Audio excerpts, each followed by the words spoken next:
Il n'y a pas d'amour sans prise de risque. Je veux te partager à travers cette vidéo mon avis, ça dépend que de moi, que de mon observation.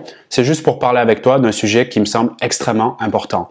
J'en parle parce que j'ai accompagné des milliers de femmes dans leurs relations amoureuses, donc j'ai observé, analysé, étudié tous ces cas, toutes ces situations qui étaient uniques et qui en même temps avaient, tu t'en doutes bien puisque nous sommes des êtres humains, des points de ressemblance. Et il y a quelque chose qui me frappe, qui amène beaucoup de pertes, de souffrances. Et ça me touche puisque tu le sais, au quotidien, mon but, c'est d'apporter plus d'amour, plus de joie dans les cœurs. Et c'est vrai que ce constat me fait réfléchir et je me demande à mon niveau, c'est-à-dire avec ce que j'ai à l'intérieur de moi, dans ma tête et puis ma capacité d'expression tant que je le fais, et d'ailleurs avec ces moyens qui sont géniaux, notamment d'Internet, YouTube, etc., comment finalement je peux passer ce message et partager finalement ce que je ressens, ce que je capte. Et effectivement, oui, je pense qu'il n'y a pas d'amour sans prise de risque et je pense qu'aujourd'hui, nous sommes en train d'avancer de plus en plus, peut-être ça va évoluer et sans doute, mais vers une société où la prise de risque finalement devient insupportable. Et je le regarde en observant différentes thématiques, pas que les relations amoureuses, mais dans, si tu veux, les pans de la société. Là, je parlais, c'est pour ça que j'emploie le terme de société. Qu'est-ce qui la compose?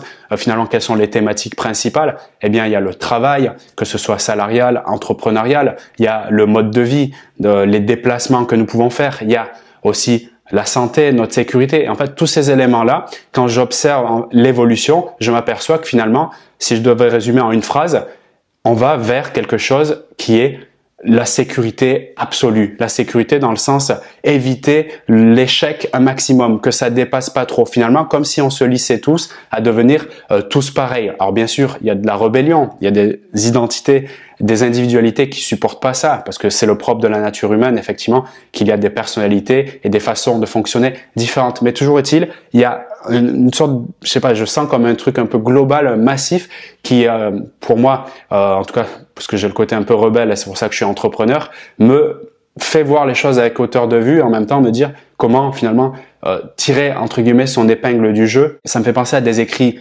incroyables d'un maître spirituel indien qui s'appelle Krishnamurti, je te le recommande, qui dit que ce n'est pas un bon signe de santé mentale que d'être adapté à une société qui est malade. Et il y a un peu cette ambiance-là, et je reviens ici au sujet principal qui est le sujet finalement de se mettre en relation amoureuse. Je m'adresse aux femmes et je sais que des hommes aussi regardent cette vidéo, c'est vraiment, ça touche tout le monde. Donc j'observe, et c'est pas seulement depuis 2020 l'épisode Covid, c'est bien avant. Je pense que cet épisode, il a juste montré avec beaucoup plus de clarté, ça crève les yeux en fait, ce point-là que je développe. Donc cette montée global de l'aversion à la prise de risque dans tous les domaines, encore une fois, pas que amoureux, professionnel, etc. Ce qui amène en fait des décisions qui sont uniquement basées sur j'ai peur et comme j'ai peur, je vais agir. Donc cette émotion qui est pour la plupart du temps mal contrôlée, mal maîtrisée, même si je pense pas qu'on peut contrôler ou maîtriser, mais dans le sens où elle prend de la place à tel point qu'elle va inonder l'esprit finalement de son énergie et donc amener vers une ambiance très fermée de je vais prendre cette décision parce que oulala, il y a un risque, c'est chaud, non, je peux pas. Et ce truc-là qui est vraiment oppressant, c'est à l'intérieur de soi, bien évidemment, entraîne forcément l'évitement de la souffrance. Voilà, c'est cette idée de l'évitement de la souffrance devient de plus en plus grand. Donc, je veux contrôler un maximum, contrôler si est-ce que il va me parler d'une certaine manière, est-ce qu'il risque de me trahir, est-ce que c'est pas un manipulateur, etc. Et toute cette ambiance-là de cette société qui devient malgré elle, je dirais, hygiéniste, donc en mode attention, santé, sécurité, il faut faire très attention,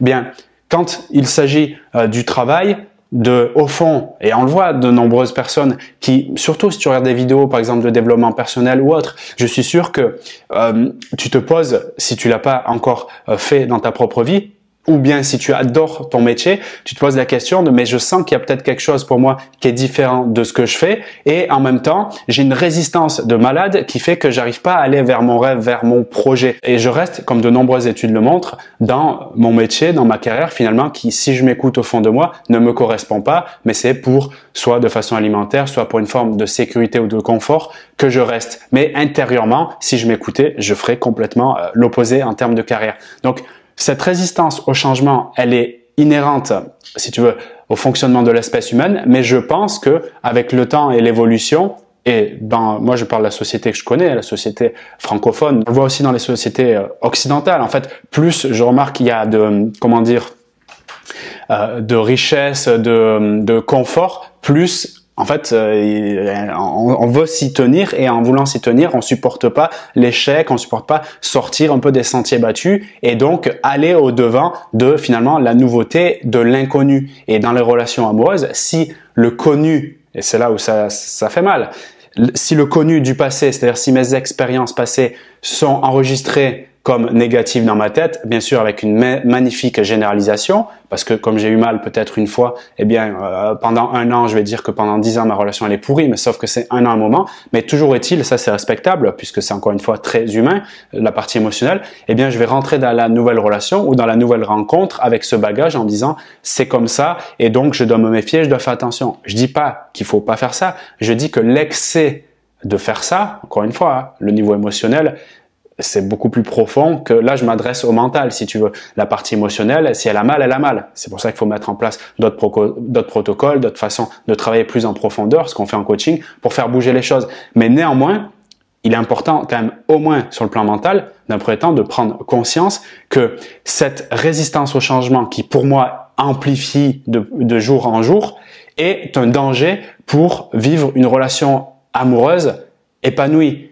Une relation amoureuse, comme tu pourrais qualifier, je l'entends de nombreuses fois, c'est l'objectif, je pense, principal pour la majorité des femmes et des hommes, d'avoir une relation stable, durable, dans laquelle on kiffe un max, hein, d'accord? Peu importe les modalités de cette relation, mais au fond, la finalité, c'est ça, d'avoir de l'amour, de donner de l'amour. Mais malheureusement, l'amour, c'est risqué. Il n'y a pas pour moi d'amour sans prise de risque. Il n'y a pas pour moi de métier idéal ou bien de carrière professionnelle géniale sans prise de risque. Il n'y a pas pour moi un mode de vie, ou pour le dire en anglais, un lifestyle parfait sans prise de risque. Ça se reflète vraiment en amour, parce que cette préférence d'un confort insupportable par rapport à un inconnu qui est incertain et peut-être inconfortable sur le moment, mais peut-être pour la suite merveilleux, prend le dessus, et en prenant le dessus, il éloigne de nombreuses personnes et de nombreuses femmes, peut-être c'est ton cas, à ce qu'elles aspirent par-dessus tout, cet amour. Donc c'est un truc qui est, voilà, c'est le message vraiment que je voulais te passer, et ce choix irrationnel de la peur qui consiste à protéger, à éviter la douleur, notamment en se prenant le passé comme référence, surtout s'il y a eu une douleur ou deux par le passé, ben en fait, évite. Et c'est ça que je trouve très malheureux. Je suis passé par là aussi. Mais vraiment, je me dis, c'est quoi que je veux laisser autour de moi? Qu'est-ce que je veux vivre le plus souvent? Et est-ce que je suis prêt à vivre cela le plus souvent? On parlait récemment dans une vidéo des questions puissantes. Là, pour le coup, on en a. Combien de temps je suis prêt à vivre dans la douleur que je vis maintenant? Si je vis une douleur, si ma vie devait s'arrêter au coucher de soleil, et c'est ce qui arrive à de nombreuses personnes sans même qu'ils posent cette question, est-ce que je ferai les mêmes choix sur le plan amoureux? Est-ce que je prendrai la même décision concernant cet appel ou ce message que j'enverrai ou que j'enverrai pas? Ce sont des questions cruciales et importantes qui méritent d'être mises sur la table. Ce que je fais à travers cette vidéo, c'est, comme c'est le but finalement principal de ma mission, c'est d'apporter un nouvel éclairage sur ta vie amoureuse. Mais un nouvel éclairage plus globalement aussi sur ta vie. T'aider à te poser les bonnes questions et t'aider finalement à te demander si ce que tu es en train de faire maintenant, c'est tout simplement bon pour toi. Bon pour toi dans le sens en termes de ton énergie, de ton estime de soi, mais aussi pour aller vers tes aspirations, vers tes buts. Si tu as le sentiment que c'est pas le cas, la bonne nouvelle, c'est que tu peux faire bouger les choses tout de suite. Mais pour ça, il faut passer par plusieurs angles, peut-être, ou plusieurs portes. Et là, ce que j'essaye de faire aujourd'hui, c'est passer par cette porte-là. Si tu veux un partage de mon expérience personnelle, et pas que sur le plan amoureux, quand je regarde en arrière, les choses les plus merveilleuses qui me sont arrivées, ou quand j'y pense, ça me donne presque envie de pleurer tout de suite maintenant, mais ces choses-là, elles sont intervenues uniquement quand j'ai osé prendre un risque. Ce que je fais maintenant, te partager des vidéos, j'ai pris un gros risque. J'étais dans un job, comme on dirait, salarié, qui était correct, j'avais gagné bien ma vie sur Paris. Venant d'un village du sud de 1000 habitants, ça a laissé l'image du jeune qui réussit, qui monte à la capitale. Mais intérieurement, j'étais pas nourri. Et au fil des années, 7, 8, 9, presque 10 ans, je commençais sérieusement à me liquéfier de l'intérieur. Je devenais une flaque d'eau avec une odeur pourrie. Donc j'étais dans une résistance au changement, dans un confort qui devenait finalement, à un moment donné, insupportable. Et à un moment donné, en se posant cette question, mais qu'est-ce que je veux vraiment? C'est dingue, hein, les questions, la puissance. Qu'est-ce que je veux vraiment? C'est la question sur laquelle je me suis pas lâché, et en me posant cette question, forcément, j'ai eu de nouvelles réponses. Et ces nouvelles réponses, c'est je veux déjà pas ce que je fais là, parce que je me faisais chier à la fin, clairement. Et moi, ce que je veux, c'est apporter ce que je fais là, c'est-à-dire de l'inspiration, apporter de la motivation, de la joie, de l'amour. Et le domaine dans lequel j'étais le plus à l'aise, où j'étais le plus motivé, et en plus de ça, je me formais, c'est les relations humaines, les interactions sociales. Et à partir de là, j'ai développé du contenu petit à petit et jusqu'à 1000 vidéos, des tas de formations, des milliers de coachings, et tu connais la suite si tu regardes cette vidéo. Il n'y a rien d'extraordinaire, il y a juste un mec qui était paumé à un moment donné de sa vie, à 30 ans, et qui s'est posé une question clé et qui a osé, qui a eu le courage, et c'est ça, on va dire, entre guillemets, la seule force du chemin, mais en même temps, ça reste une qualité humaine aussi, que tu as à l'intérieur de toi, quand tu accouches, quand tu prends des décisions au travail, dans la famille, etc. Tu es courageuse, tu as déjà ce courage. Donc, n'oublie pas cette ressource puissante à l'intérieur de toi. Ça fait partie de ton grand puzzle. C'est une des pièces que tu as. Donc, j'ai juste pris une décision suite à une grande question, parce que je voulais pas me lâcher. J'ai accepté l'inconnu, la prise de risque, ça a été merveilleux. Et dans mes relations amoureuses, ce qui a été merveilleux pour moi, c'est pas quand je me laissais aller sur un canapé en regardant Cyril Hanouna. C'est au moment où j'ai osé embrasser le potentiel rejet en me mouillant, en disant que je suis intéressé par toi, en disant que je veux te faire une proposition de rendez-vous, en disant que oui, c'est toi que je veux. C'est dans ces moments-là où j'ai osé faire ça. Ça faisait ultra peur, oui, parce que ça ramenait aux émotions primaires, d'accord, la peur au fond de mourir, la peur du vide, mais en même temps avec cette conscience que c'est en osant prendre ce risque que l'amour que j'ai envie de donner et l'amour que j'ai envie de recevoir viendra dans ma maison, viendra dans mon cœur. Et c'est quand je regarde en arrière et je te demande de faire pareil, c'est que dans ces moments-là où l'amour est intervenu dans ma vie, et au moment où je parle, l'amour est dans ma vie. L'amour de façon globale avec un grand A dans tous les domaines. Quand je te partage ce contenu, je ressens beaucoup d'amour pour ce que je fais, pour toi, pour toute cette communauté de femmes de cœur qui veulent faire bouger les choses dans leur vie amoureuse.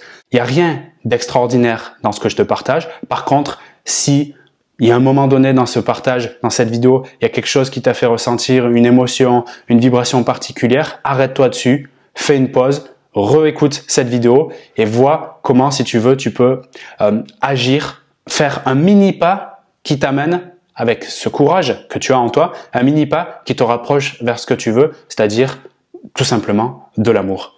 Ose prendre ce mini pas, laisse-toi surprendre par la réponse que ça donne au niveau de ton ressenti et au niveau du résultat externe, c'est-à-dire en termes de relation, comment ça fait bouger les choses. Laisse-toi surprendre par ça. Moi, je te donne vraiment tout mon soutien là-dedans. Si ce contenu t'a touché, t'a ému, ou si tu penses qu'il peut apporter un max de valeur, fais-le tourner autour de toi, partage-le sur tes réseaux, abonne-toi à la chaîne si c'est pas déjà fait. Je veux que tu ressentes ce message d'amour en toi.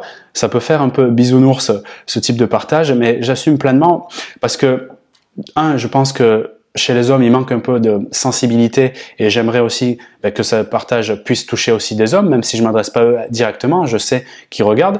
Et deuxièmement, j'assume pleinement ce côté bisounours parce que j'aime les nounours, j'aime les dessins animés, j'aime la déconnade, j'aime finalement le côté léger et enfantin. Tu me connais un peu, tu dois le savoir, mais en même temps, nous nous racontons des histoires en permanence, nous les êtres humains dans notre tête au quotidien. La question c'est est-ce que l'histoire que je me raconte me fait du bien? Parce que je sais pas combien de temps je vais vivre. Et j'ai envie de me dire, le temps que je vis, j'ai envie quand même de me sentir bien le plus souvent possible, même si j'accepte les moments de délicatesse, de souffrance où ça descend un peu, comme dans le ciel il y a des nuages, il y a la pluie, ça fait du bien aussi. Mais si avec mon esprit et avec mes savoir-faire, je peux développer et augmenter mon bien-être, je m'en priverai pas. Donc j'assume ce truc-là et j'ai envie de te dire, si tu acceptes ce message et surtout l'énergie que je veux te traduire, laisse-la circuler en toi, respire bien et puis kiffe un maximum. Merci pour ton attention. Je te souhaite une belle journée ou une belle soirée. À très bientôt.